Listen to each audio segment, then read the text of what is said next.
when we listen to our body, it starts to think, well, maybe they're serious. Maybe there's room for this emotion or this energy or whatever it is that's happening. So that's a good thing to be able to know. It takes a while, in my experience, for our bodies to really get to trust us and to open up to that. It's good to do this kind of practice in Shavasana if you want to be lying on your back. And if you'd rather do it sitting up, that's fine too. It's okay to get really comfortable. And as you're getting comfortable, notice the whole experience in your body and in your thoughts. So anytime we are hearing words like that about listening to our bodies or getting to know ourselves or healing our physical bodies, we often have a reaction to that.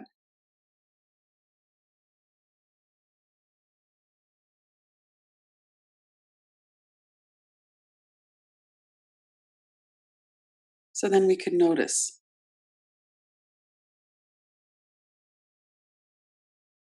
what is our response in our body to that? What is our response in our mind?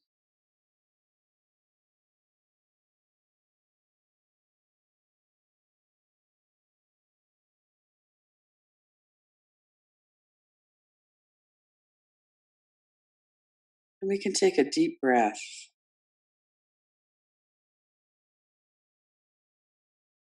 We want to do that anyway at the beginning of any practice, to breathe deeply.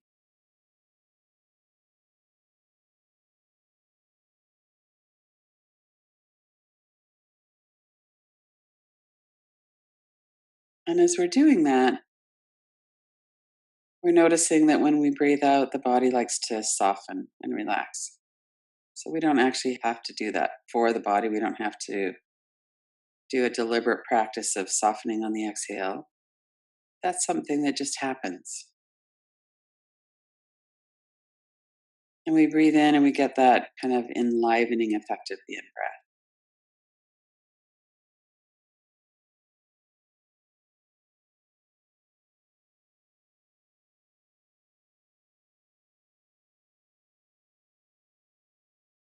And as we're settling into a position that's comfortable for the practice, we might be noticing there's a softening through the back of the body. We're letting ourselves settle back with all of the forward moving energy of our day.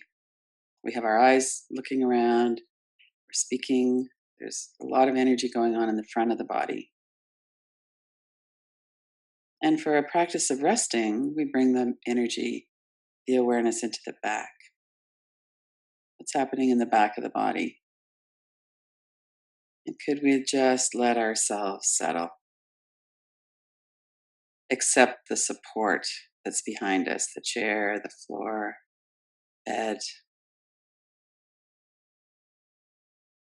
and to let go of all of that holding ourselves upright that we have to do in the world.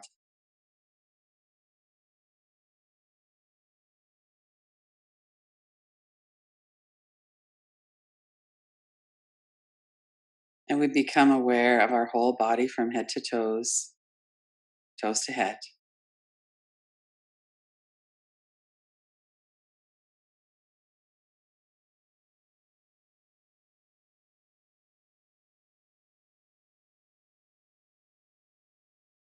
And we tune in, we attend to our body, we listen.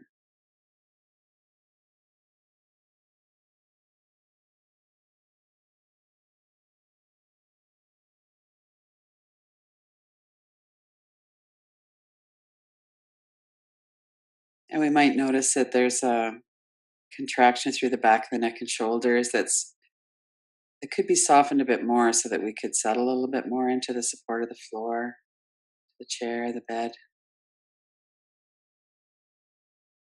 or that would allow our shoulders to move a little bit farther down away from our ears or settle back.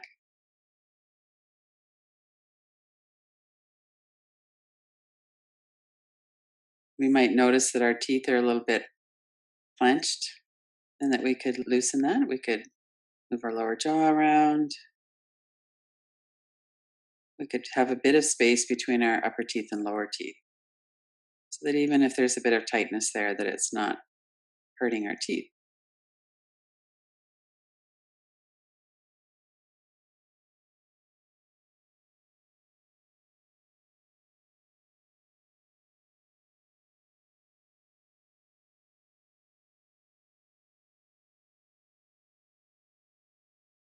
By tuning into our body, what we're doing in part is letting it know that we're listening,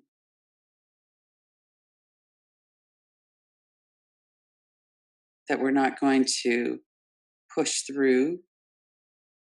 If we have a bit of a headache forming, for instance, that maybe we would notice it sooner and maybe we would take action on that. We would lie down for a while or get into some quieter space or whatever it might be that would help our system kind of relax and calm and cool. We would take care of ourselves in that way. So we would not only listen, we would also take care of ourselves. And that is a powerful message that we could give to ourselves.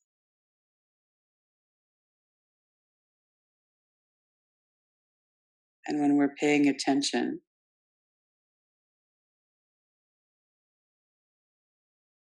it's a caring action to take that we can pay attention.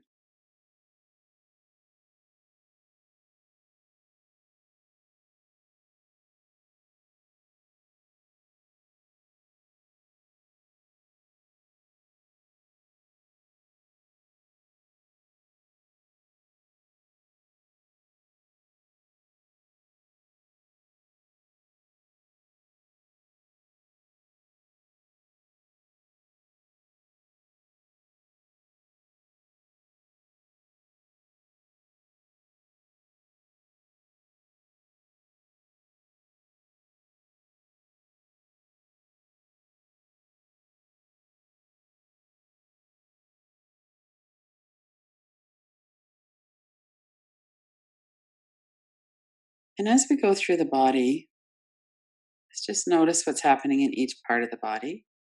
And maybe the action right now would be that we could just kind of relax it or soften it a bit more. Maybe it's just to notice what is it that's happening in the different areas of the body from top to bottom, right to left, front to back. So we start with the forehead and eyebrows.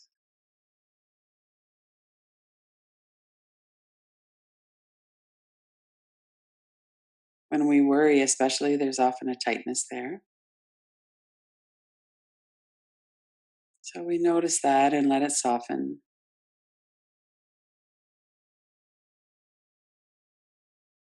We notice our eyes, the muscles of our eyes, the deep muscles in the eyes. Often, when we relax the eyelids, then everything else kind of starts to soften too.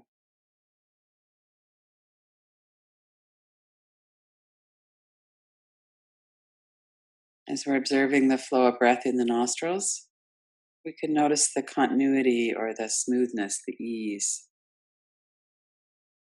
When we're listening to our bodies, the breath is a really wonderful way to get information because the breath is really reflecting what's going on emotionally.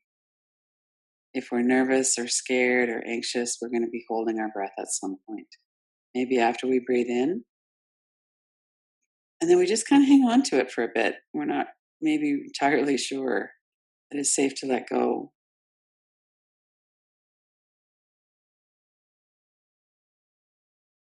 If you're holding on to the in breath and pausing a bit before you breathe out, then that would be a really good thing to notice. We could just allow that flow as you're getting to the end of the inhale, turn right around into the exhale and let it go. And sometimes we have a pause at the end of the exhale. That's very common with depression. If that's the case, we might want to move right into the inhale. So we could very gently work with our breath, just noticing what's happening with the breath, and then allowing that ease to be in the breath. And we can notice that just as we're noticing the flow of breath in the nostrils.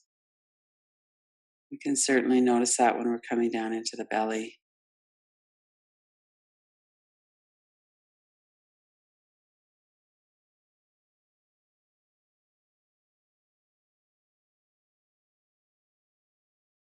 Our bodies naturally want to move towards relaxation so that the whole of our function can be better. So when we do that, we're just kind of noticing, inhaling and exhaling, what's happening in the body,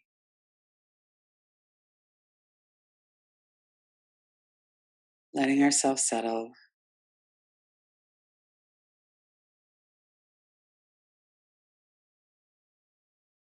And a big reason why we don't listen to the body is because of the energy of thoughts. And then primarily that would be the primitive brain, the survival brain, that always wants us to be on the alert for danger. And this brain isn't very smart, it's very fast. There's not a lot of nuance to that brain. And so part of what we're doing when we're relaxing and exhaling is we're allowing our thoughts to settle enough that we can access the deeper wisdom, not just the more sophisticated parts of the brain, but through the whole of our body. So we relax our forehead, let our thoughts be focused on the practice. And the practice is to listen and know what it is that's happening in our body right now, the breath, the energy. And coming back to the jaw, notice the hinges of your jaw, your tongue, your throat, the vocal cords.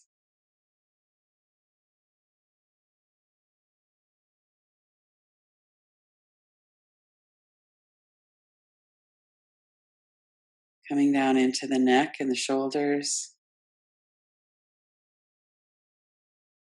And when we have our head relaxed and supported by something, or when we have it really nicely aligned if we're sitting up, we could relax the muscles of our neck and shoulders, the upper back, all those large muscles of the back.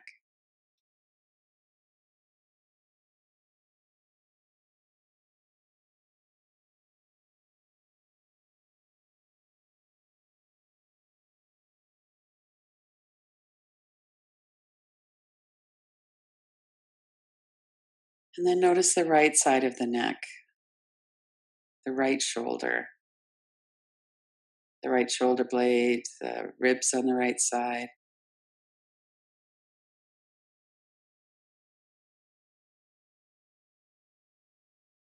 And especially if there's some kind of pain or contraction or tightness, it's a really great time to listen and really tune in.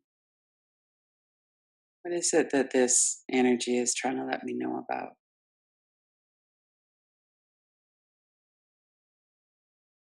And on a physical level, we could just allow that area to soften a bit more.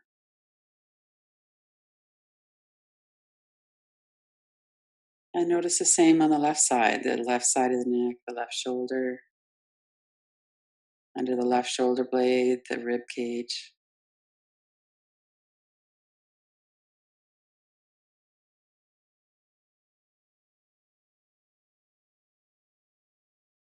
And then coming back to the face and down through the neck and the throat. Notice your collarbones, the large muscles that cover the chest. Notice the right side and the left side, the rib cage. And as we come down below the level of the rib cage, we're into the area of the stomach, the whole of the digestive system, into the lower belly.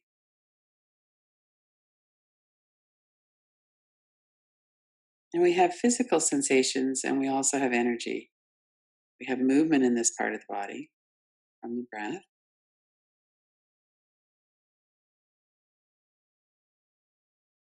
And for a moment, we'll just settle our attention here. We might be noticing the movement of our body as we breathe.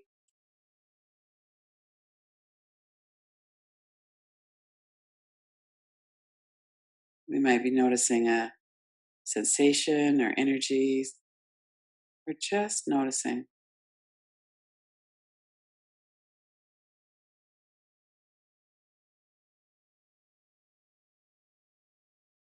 And we could bring our attention back again to the whole of our body, head to toes.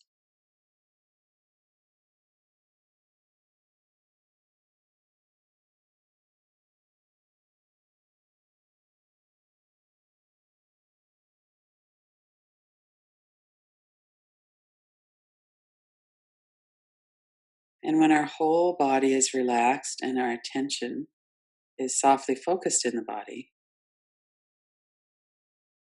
and we notice that we're paying attention. It's not the hypervigilance of the primitive brain, it's our whole system, our body mind, the wisdom of our heart, our gut, our head. It's all integrated.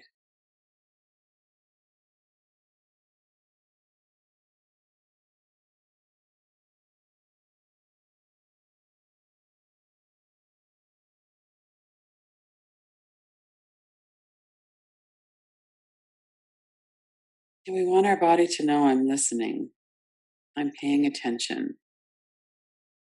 Especially with trauma, there's so much dissociation. We're really not very present. And when the mind gets into compulsion and catastrophic thinking and all of that, there's that ripple effect through the whole of the body. The hormones get activated. We're awash in cortisol and adrenaline. Our bodies tighten up. We think there's an emergency. And then when we're doing this kind of practice, we're realizing and recognizing that we could actually get ourselves into a more relaxed way. There isn't an actual emergency right now. We're remembering, and our mind is alarmed. And it's creating this havoc in our system. And it doesn't work very well because we're tight and things aren't moving in our system. And then we do this and we're like, oh, I could rest.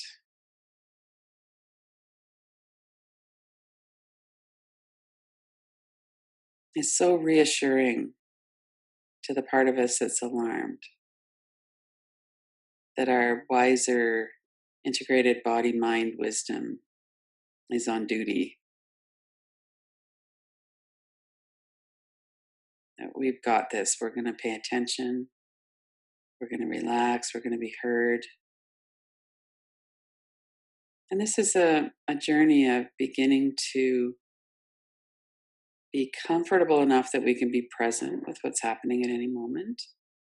And that when we are not suppressing our experience because of fear, then things start to open up. And we begin to have the space to really be present, to hear ourselves, to believe what's going on in our body, to relax. And that part of us that was always scrambling around for safety is reassured.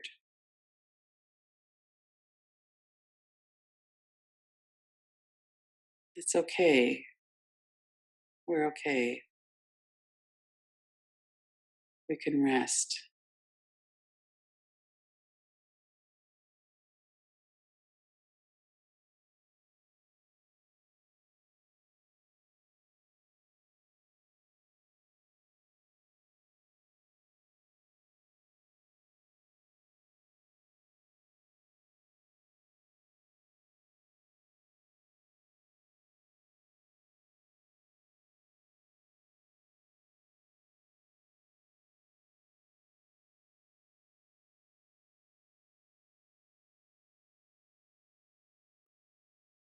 And as we're coming to the end of the practice,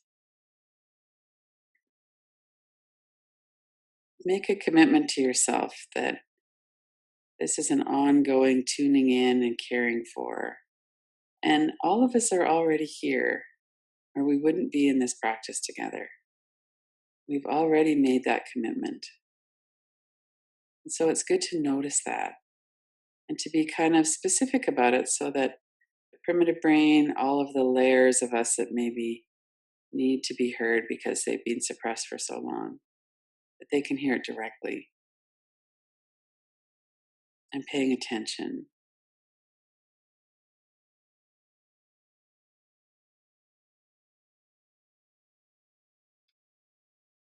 And then when you're ready, open your eyes